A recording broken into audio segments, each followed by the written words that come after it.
Focus. Ideate. Innovate. Enable. CNBC-TV18 and DB Schenker present Talking Transport. Hi everyone and welcome to Talking Transport presented by DB Schenker and CNBC-TV18. I'm Karunya Rao, and before I introduce and bring on board our guest for today, there's something I want you all to see. The India journey of DB Schenker, which is a leading integrated logistics provider of the world and Europe's largest trucking operator. India's vibrant and diverse history is proof that for us, unity in diversity is not just a philosophy, but a way of life. A way that commutes through this vast geography and landscape, creating endless business opportunities in its trail. To transform these opportunities into successful business stories, a skillful logistics enabler on local and global scale, ensuring connectivity is needed. With over 25 years of experience in the Indian market, DB Schenker in India, the world's leading supply chain company, is serving one of the world's largest growing economy, providing scale, network and efficiency while delivering best-in-class service, along with a wide LTL network to serve dynamic customer requirements. Trained professionals handling on-ground operations guarantee advanced safety measures and hybrid packing solutions. The company has also developed an integrated supply chain solutions in Hyderabad to provide time-definite and temperature-controlled solutions. Digitalization is driving global logistics. At DB Schenker in India, our vision is to provide digital enablement of services across the end-to-end supply chain for futuristic business. To provide the services of tomorrow to the businesses of today. To keep them updated, upgraded, and on schedule. The future is here in India. Let's understand a bit more in detail about what DB Schenker has been up to, not only in India but also abroad. The vision, the company's goals and initiatives for the future. Let's welcome in my guest on the show, Mr. Christian Drenton, a member of the management board at DB Schenker. Thank you so much for taking time out and joining us today. Thank you, it's my pleasure. It's DB Schenker's 150th year since its existence in 2022.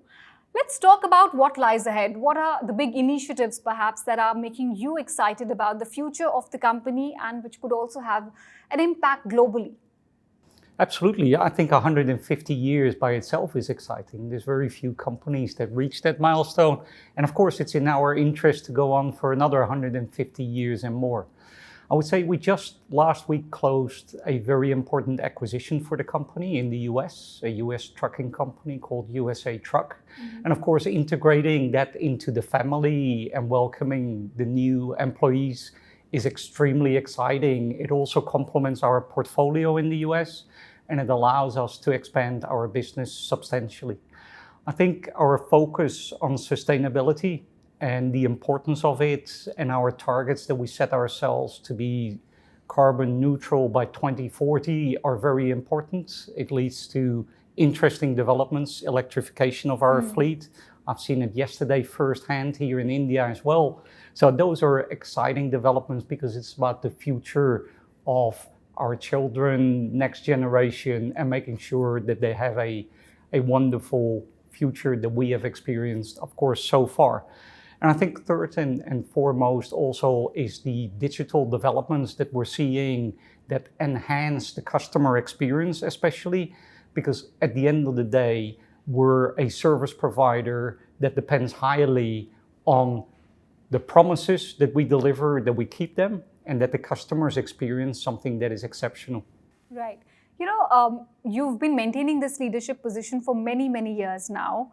Talk to us about how you've achieved and are sustaining it across your different ambitions, whether it's markets, customers, or sustainability.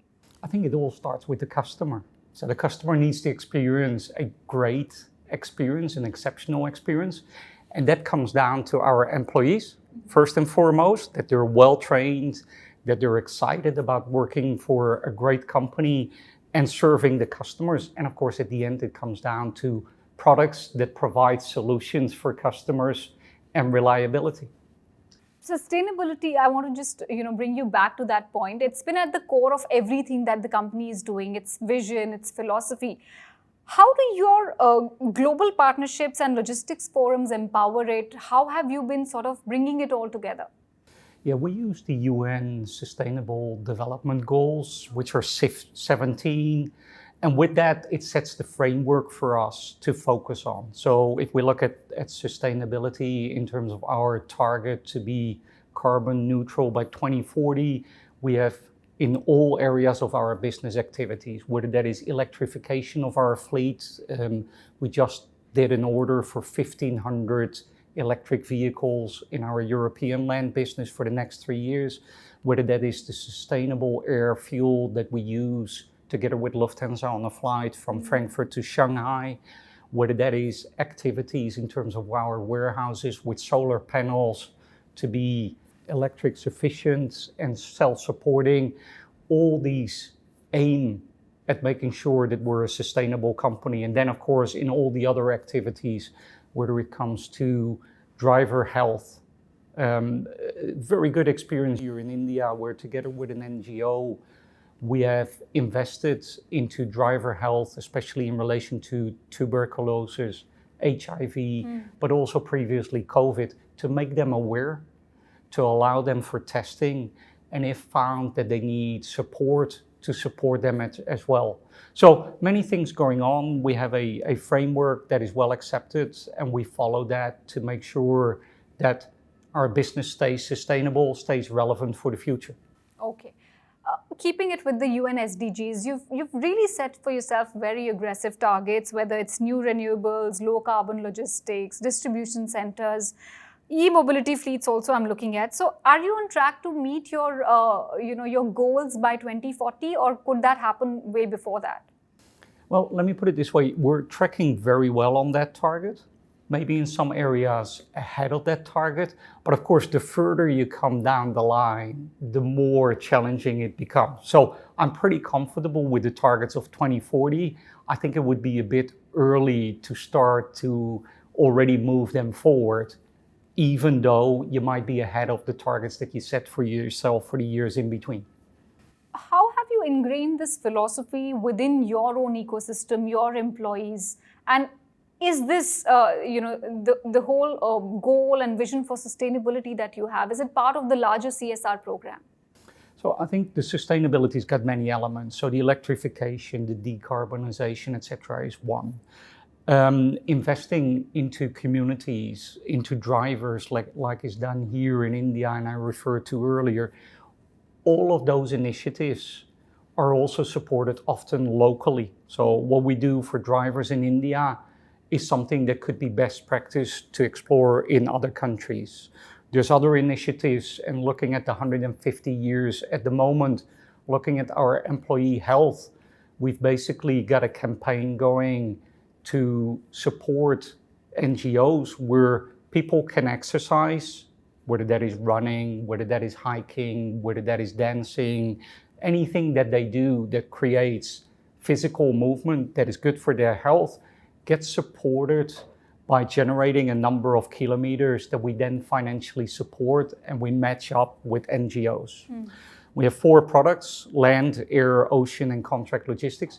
And each quarter, any of these products are linked to an NGO. So the first quarter, it was land transport linked to We Forest. And basically, we generated through these activities that all our employees did about 300,000 in funding for the NGO We Forest, which was then used for forestation in 2 particular countries, one in Africa and one in South America, that then is followed up on and is basically generating internally also excitement by our employees. And that we do every quarter. I want to steer away from this and also talk about what's happening in the business side, on the innovation side. Now, your investment in digital technologies has been groundbreaking. It's a model in itself for others to look at. How are you constantly innovating in this space and sustaining sort of your leadership in it? So we have great developers, we have great data analysts, and we've developed over time digital tools where the first step that you do is you look at does it make it easier for the customer? So we have Connect 4, which basically allows customers to find tariffs for products, to book them online, to track and trace them online, to get their proof of delivery online, and to get their invoice online. The thing with that is they can do it 24/7 because they're interacting with our digital platform, which is very easy for customers to do. They can do it any time of the day. What it also does is, as the customers are entering the data, it makes the process much more seamless. There's no errors in the process because it goes one-on-one into our system, where previously customers could call, we would take through the telephone the order. You might not have heard the address correctly or the number correctly, so it creates waste in the system. So these digital developments support, first of all, the customer experience, but secondly of all, it makes the overall experience a lot less wasteful, a lot more efficient. Even digital innovations have been, at the forefront of what you guys are doing, whether it's Digital Pod, Schenker, Connect 4.0. So talk to us about what's happening there in that domain. So those allow us to create an ever better customer experience. That's the starting point of everything we do in each of these developments. With that, we first and foremost make sure that the existing customers are excited, see new developments, but also that we can attract new customers and stay relevant for growth into the future. The other part is making the processes internally more efficient, which is also important. And everything that is done in these developments basically lead to that. Ease of use for customers and making it more efficient, less error, or more error-free at the same time. I want to also flag off some of the initiatives and inventions you've done in the logistics core space. I'm looking at Schenker Ventures, startup collaborations, Enterprise Lab. How is that going to sort of change the face of what logistics is today? So I think Enterprise Lab allows us to partner with innovative, whether that is universities or other partners, to look at the next developments in the industry. Whether that is what is happening in the metaverse that allows us to basically have customers look at warehouses remotely, at warehouses of the future. So it is basically both what we do internally as well as with experts in the industry.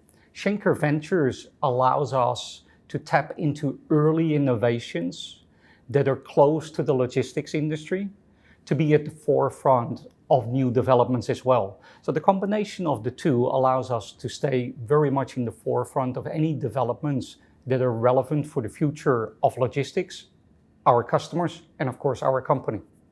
Well, this is all very interesting. I'm going to take a short break at this juncture. We'll be back very soon and discuss DB Schenker's initiatives and plans for India. CNBC-TV18 and DB Schenker present Talking Transport. Welcome back. You're watching Talking Transport, presented by DB Schenker and CNBC-TV18. We're in conversation with the management of the company, and I'm going to now ask you about what's happening in India here. You've been here for 25 years now. How's the journey been so far? Exciting. And I think it only gets more exciting. If you look at the development in India, that is very positive. I think your demographics are incredibly positive. So we're very buoyant about the potential that exists in India. And if an economy grows, what it always needs is physical movements. And that is where we come in. So I'm very excited about it. But are there any challenges here compared to what you've seen in Europe or other markets that you operate in? Infrastructure-wise, I think there's certainly pockets in the country that could be improved. And when your infrastructure improves, your logistics improve, and that normally benefits the economy as well. So for me, that would be one area that definitely would support the economy through providing more efficient logistics. All right. But let's talk about some of your USPs in India. There's white glove deliveries, cross-border trucking, hybrid packaging. All of these are very unique offerings. So how difficult or easy has it been executing them here? I think these things always come with experts. So they're never easy. If they were easy, everybody could do it. The investments that were made by the leadership team in land transport here in India has been tremendous, both in terms of the skills of people as well as the solutions. And when you look at some of them, and let's take white glove deliveries, that is an absolute unique feature that we provide, where it is not something that you can get into if you don't have the experience. So for us, that is a unique niche that we're exploring. The fact that we're investing into cross-dock and LTL networks is something where we see a great future for the company, especially when you provide a great customer experience. So we're pretty buoyant about that, and our land transport product is showing that it's the right way to invest as well. If I look at the compound annual growth that we've achieved over the last couple of years, which is well above 35%. So are you looking at launching any such more USPs here? I think the team is continuously looking at that, and not only themselves, but also looking at partnerships to make our products and product portfolio even more attractive to customers. So it's an ongoing process, and we will, where it creates value for the customer, definitely invest in that to differentiate us and ourselves in the market. What about LTL growth? Is there a strategy to expand that? Absolutely. I think we're already in 25 cities with regular daily services. We're looking into investing into tier 2, tier 3 cities to accommodate services for small, medium-sized enterprises, to make sure that it's easy for them to ship not only across India, but also internationally. How are you reading into the Indian EV landscape right now? And are you doing any innovations in this space in India? We've just launched a couple of EV vehicles and are obviously, as per the global initiative, wanting to expand on that. That is highly driven on the availability of vehicles. So far, it is the three-wheel vehicles, but obviously we want to get into the bigger sizes as well. When they become available, for sure the company will be at the forefront of investing there.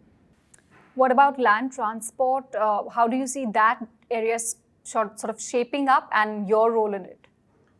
I think land transport will provide a very important role in the logistics development of India, also in the ease of trade for India. With the growth that India is going through, land transport will play a key role.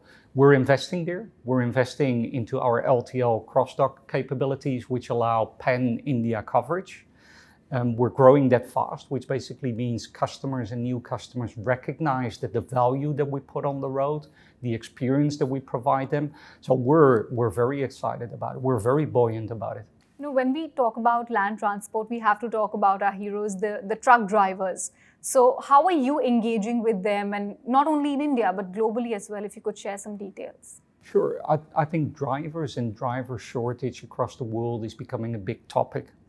So making sure that we work for them, that we provide them a safe environment, as well as an environment where they can operate seamlessly, be recognized for the work that they do, is extremely important. I think here in India, the great example that I referred to earlier, where we partner with an NGO and look after the health of drivers. So over the last 12 months, 45,000 drivers went through the testing, the evaluation, and some of them really needed support, and the ongoing support that we provide there is extremely important.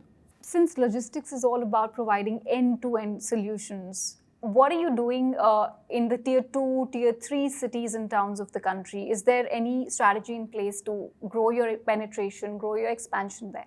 Absolutely. I think we're focusing on growth, especially in small, medium-sized accounts. You find a lot of them in tier 2, tier 3 cities. So when it comes to our product offer, expanding our LTL network, our cross-docking presence in those cities, that is a priority for us. That is what we look at. That can be done by ourselves. It can be done through partnerships. Also the same with regard to our warehouses, where we offer space to customers. Similarly, we focus on the tier 2, tier 3 cities. With that, we also offer opportunities immediately for our air freight and ocean freight customers. Okay, but are there any acquisitions that are brewing, or you're in talks with anybody right now to inorganically grow? So the leadership team is evaluating these continuously and looking at the development of India as a country, looking at the potential for the future, it is certainly something we're interested in. And when the time is right, when what these companies provide and or offer us additionally in terms of driving customer experience, we will certainly look at them favorably. Since we're talking about acquisitions, can you share with us some details about the recent USA Trucks acquisition? Absolutely, a very exciting development for the company. So USA Truck is a full truckload operator in the US. They own about 2,000 trucks and drivers. They have a first-class customer portfolio, and it allows us to basically cover the US through land transport operation and complement our product portfolio of air, ocean, and contract logistics that is already well established. We're very excited about that because our customers that we have today, we're by and large looking also for options that so far we could only offer very limited with what we had there. So a very exciting opportunity, a very exciting development for the company. You know, when I look at initiatives like Golden Truck Tour in Europe or, even in the US, they've been a masterclass in visibility and growth through visibility. And you have done something similar in India as well. Why don't you tell our viewers about that? Yeah, I'm pretty excited about it. Every time I talk about it, just the color itself, gold represents number one, doesn't it?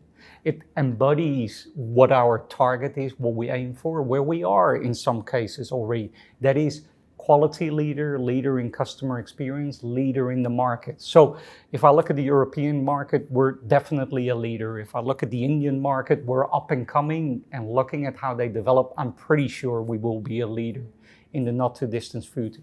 Besides the fact that it's a real cool color and very visible as well, which creates pride in our people, and our customers are excited about it. They want to see the truck on their yard. So it's a great branding. It's a great visibility. So yeah, really excited.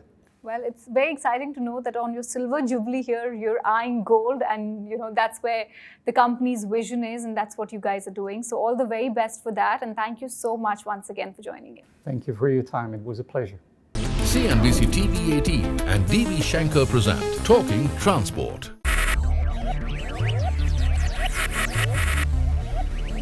Focus, ideate, innovate, enable.